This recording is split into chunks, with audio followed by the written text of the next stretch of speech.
allés, Hazrat Abu Darda dit que j'étais avec Hazrat Abu Huraira radiallahu ta'ala et nous sommes allés voir quelqu'un. Et dans cette maison, nous avons vu qu'à l'étage, il y avait un portrait. Et c'est là qu'Hazrat Abu Huraira radiallahu ta'ala dit que j'ai entendu le saint prophète sallallahu alayhi wa sallam dire qu'il n'y a pas plus injuste sur terre que cette personne qui se met à créer comme Allah subhanahu wa ta'ala il a créé.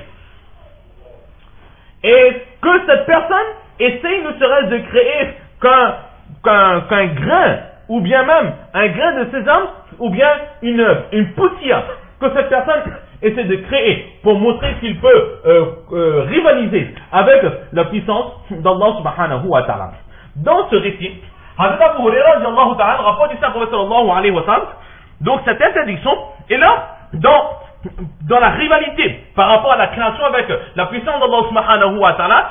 Il donne comme exemple une graine ou bien une poussière, un grain de poussière. Ce sont là deux choses inertes. Et là aussi apparemment, le prophète sallallahu alayhi wa sallam, il est interdit de faire cela, de reproduire cela, parce que les graines ou encore les grains de poussière, ce sont aussi des créations d'Allah subhanahu wa ta'ala. Et en les dessinant, en les photographiant, eh bien, nous, à notre façon, nous recréons ce qu'Allah subhanahu wa ta'ala a déjà créé. Et créer ce qu'Allah il a créé, c'est interdit. Enfin, essayer de reproduire ce qu'Allah subhanahu wa ta'ala il a créé, cela est interdit. Par rapport à cela, certains juristes, ils disent que créer, ou bien photographier, filmer, tout ce qu'il y a forme de vie ou pas, tout cela est interdit. Et là, nous comprenons que c'est quelque chose qui est quand même assez difficile. On se retrouve dans une certaine difficulté.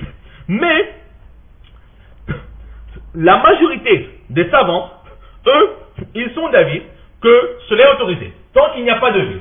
La photographie de tout ce qui est inerte, cela est autorisé. Pourquoi? Parce qu'il y a quelqu'un qui pense suivant, Hazrat Abdullah ibn Abbas radiallahu ta'ala anhuma, pour questionner justement au sujet de la reproduction de tout ce qui est dessin, etc. Il dit que je suis un peintre et j'ai l'habitude de faire des portraits. Est-ce qu'en islam cela est autorisé? Et c'est là que Hazrat Abdullah ibn Abbas radiallahu ta'ala anhuma va lui dire que cela est interdit. Le prophète sallallahu alayhi wa sallam l'a formellement interdit. Et en voyant la difficulté, la tristesse, ou encore le malaise qui se lisait sur le visage de cette personne, Hazrat Abdullah ibn Abbas radiallahu ta'ala anhuma lui a dit, si vraiment tu es dans l'obligation de dessiner, de peindre ou de modeler quelque chose, alors modèle, dessine, fais les formes des arbres et de tout ce qui n'a pas forme de vie. Là, nous voyons dans ce récit qu'il y a l'autorisation de faire cela et c'est l'avis de la majorité des savants. En ce qui concerne la reproduction de ce qui contient de la vie, c'est-à-dire les êtres humains, les animaux, etc., etc. Dans certaines narrations, nous voyons que tout ce qui a forme de vie, cela est strictement interdit de reproduire. C'est ce que nous avions mentionné tout à l'heure. Hatta, dans un récit, il dit que cette personne sera châtiée, cette personne n'entrera pas dans le paradis tant que cette personne n'aura pas mis la vie, l'âme, dans ce qu'il a reproduit, dans l'image, dans la photo, dans le film.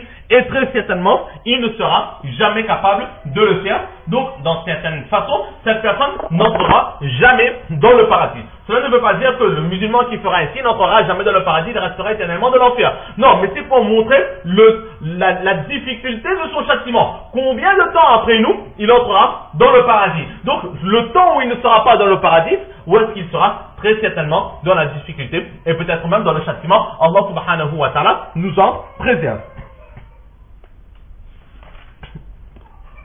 Donc, faire des images dans lesquelles il n'y a pas de vie, cela est autorisé, c'est l'avis de la majorité des savants, et faire reproduire ce qu'il y a de la vie en eux, cela est interdit selon l'avis des savants.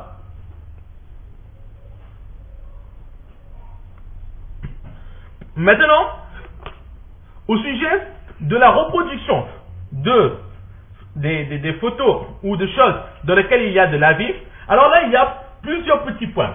Dans certains cas, nous avons dit que le récit dit qu'il est interdit. Mais dans certains cas, nous pouvons retrouver une certaine autorisation et dans d'autres cas, nous ne retrouvons pas cette autorisation. Selon certaines narrations, il est dit, nous voyons que lorsque ce que nous avons produit est mis en évidence, est suspendu, est posé sur un endroit surélevé, tout cela sera interdit. C'est ce que nous avions vu précédemment. Mais, et pour cela, il se base sur certains récits. Par exemple, dans un récit, il dit qu'une fois, Hazrat Jibril, il allait entrer dans la maison du Saint-Prophète sallallahu alayhi wa sallam, mais étant donné que dans la maison du Saint-Prophète sallallahu alayhi wa sallam, il y avait un rideau sur lequel il y avait des portraits, le Hazrat Jibril alayhi wa sallam, il a refusé d'entrer dans cette maison. Il a dit au prophète d'Allah, je n'entrerai pas tant que ce portrait sera là. Alors, ou bien, tu coupes la tête du portrait, la tête de ce portrait, donc tu effaces sa tête, ou encore, tu coupes ce tissu en deux et tu en fais des oreillers. Là, je pourrais entrer, mais tant qu'il y aura ce portrait sous sa forme originale, je ne pourrai entrer. Par rapport à ce récit de Hazrat Jibril alayhi wa sallam, nous retrouvons le massacre que nous avions dit précédemment. Les juristes, la majorité des juristes, de mémoire, à part Imam Malik alayhi rahman, la majorité des juristes sont d'avis que toute forme de portrait qui se trouve sur un endroit où il n'y aura pas les honneurs qu'on donne à quelque chose d'estimé et d'estimable, tels que par exemple des portraits sur un tapis, des portraits sur un coussin, etc. Donc cela sera autorisé. Pourquoi? Parce que Hazrat Jibril, il a dit au prophète d'Allah, ou bien tu coupes la tête du portrait de ce rideau, ou alors tu en fais de ce rideau des coussins sur lesquels tu vas t'asseoir. Donc tu prendras appui, tu vas les écraser, et là, je pourrai entrer. Donc dans ce récit, nous voyons justement que utiliser ce genre de matériel que l'on piétine, etc., sur lesquels il y a des portraits de forme vivante, cela n'est pas un péché, mais il est préférable quand même de s'en préserver. Et par contre, Ibn Abidin alayhi rahman, pour continuer dans cette explication, il dit que dans deux cas, utiliser ce genre de portrait ou bien sur un tapis, etc., sera makroum dans deux cas. Le premier cas, c'est que ce portrait il est peut-être sur un tapis, mais malgré sa position inférieure, il est quand même vénéré. Il est quand même vénéré. Un exemple, par exemple, nous avons à certains endroits sur Terre où certaines stars vont laisser leur empreinte.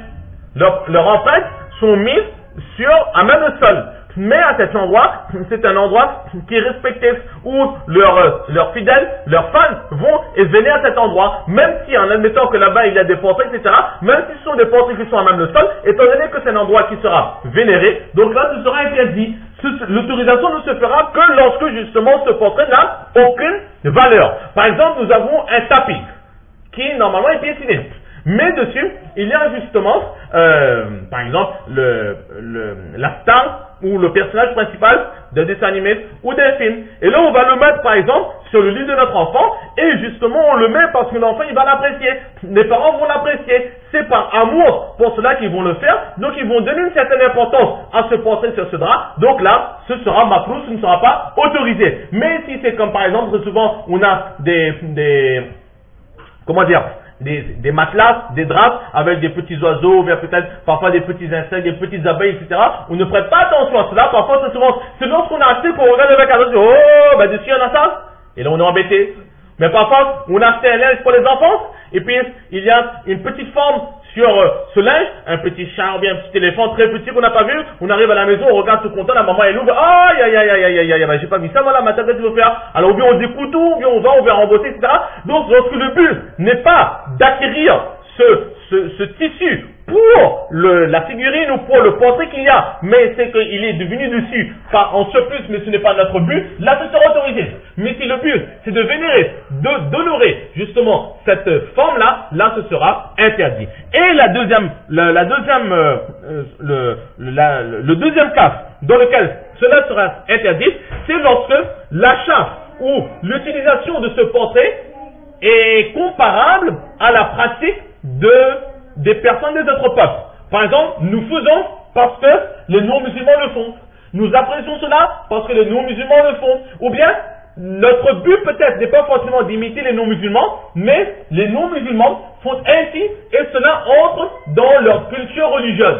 Les autres religions font ainsi. Comme par exemple, on va dire que par exemple, un exemple simple, en dehors, on va extrapoler, on ne restera pas dans le domaine de l'image pour cet exemple. Par exemple, la croix. Une croix, c'est quelque chose de banal. C'est quelque chose où il n'y a pas forcément il n'y a pas grand chose à voir dedans. Mais aujourd'hui, lorsqu'on dit croix, et surtout que un morceau, un bâton qui est vertical, donc il est droit, et l'horizontal, il n'est pas au milieu, mais il est plus vers le haut, tout de suite on va l'assimiler au christianisme, dans lequel on a assimilé Jésus comme Dieu, ou encore Jésus comme fils de Dieu, donc association à Allah. Donc toutes ces formes de croix qui ressemblent aux croix chrétiennes, cela seront interdites en islam. De la même façon, si nous avons des images qui ressemblent à ce que les autres religions utilisent, ou que nous les utilisons comme les autres religions utilisent, là ce sera aussi interdit. Ce sont là deux petits points. Et l'autorisation que nous donnons d'utiliser ce genre de portraits sur des draps, des oreillers, etc. Nous avons déjà donné des explications. Nous avons là un autre récit dans lequel il est dit que Hazrat Aïcha radiallahu ta'ala anha elle-même a dit que j'avais un tissu sur lequel il y avait le dessin de petits oiseaux. Donc là nous voyons que c'était des oiseaux. Et lorsque le Prophète sallallahu alayhi wa sallam il est venu, il a vu ce rideau avec les oiseaux dessus, il a dit enlève ce rideau. Lorsque ce rideau sera enlevé, j'entrerai dans la maison. Et pourquoi il a dit cela? Il a dit parce que lorsque je vois cela, alors la vue de ces portraits détourne mon attention et mon attention va vers le dunya, ce qui est éphémère. Je pense donc aux créatures et cela risque de détourner mon attention d'Allah subhanahu wa ta'ala. Donc là, nous avons vu que sur ce tissu, il y avait des oiseaux. Le prophète sallallahu alayhi wa sallam, il a dit de l'enlever. Et avec cela, nous avons vu que dans notre hadith, Hazrat Aïcha radiallahu ta'ala anha, elle va en faire des coussins, etc. Mais ce qui nous intéresse dedans, c'est que dans cette interdiction, le prophète sallallahu alayhi wa sallam, il a mis comme raison de cette interdiction, c'est que voir ce genre de portrait me fait penser à ce monde éphémère. Ce genre de vision détourne notre attention de l'amour d'Allah subhanahu wa ta'ala. Le premier point. Et le deuxième point, le prophète sallallahu alayhi wa sallam, il a dit d'enlever cela devant moi. Il n'a pas dit de déchirer, il n'a pas dit de détruire, il n'a pas dit de couper ce portrait, mais simplement d'enlever parce que cela risque d'affecter dans ma connexion avec Allah subhanahu wa ta'ala. Donc là nous voyons que c'était un tissu avec des petites formes vivantes, c'est-à-dire les oiseaux, étant donné que ce tissu n'était pas mis en valeur. Donc le prophète sallallahu alayhi wa sallam ne l'a pas interdit, mais le prophète sallallahu alayhi wa sallam ne l'a pas apprécié non plus, car cela nous détourne de la pensée d'Allah subhanahu wa ta'ala. Donc on revient au point de départ, autoriser ce n'est pas un péché, mais vaut mieux éviter quand même.